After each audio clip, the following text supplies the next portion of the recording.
Vanilla Frito pie for a limited time.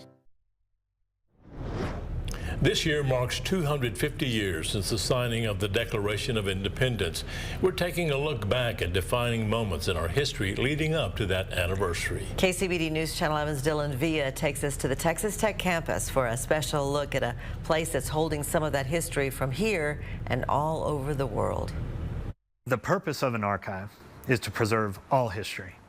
We want all the history that anybody has. And you'll certainly see all that history here at the Southwest Collection Special Collections Library.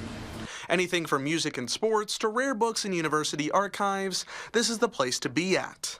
Southwest Collection archivist Robert Weaver believes this is also the place for Texas Tech students to get a sense of what days past were all about. It's a unique opportunity for them to see something they've never seen before, and that if they leave Texas Tech without seeing it, they may never see it again. So we take pride in that. It all began in 1928.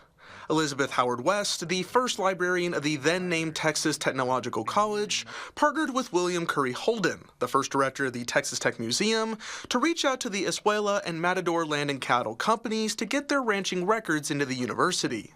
The rest, as they say, is history. I always say, as do several of my other fellow archivists here, that the history we have is the history that we have left. What you're seeing is history from Lubbock, which includes items such as the original Ted Fujita drawing outlining the 1970 tornado, photos from decades past showing the city's growth, and even copies of every Lubbock Avalanche journal ever printed.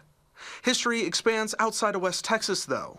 Emily Grover, the assistant librarian for rare books at the Southwest Collection, says what the collection can offer is something greater than things you can learn from a textbook. We get to collect across a really wide range of different cultures, geographic areas, as well as time.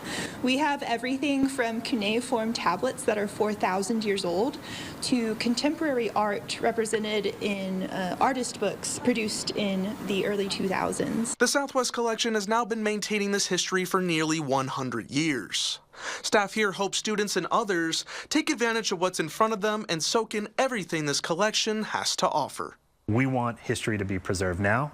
We want it to be here 250 years from now when we are having these same discussions at America's 500th anniversary. Dylan Villa, KCBD News Channel 11. And to see more stories like this one, click the We the People tab.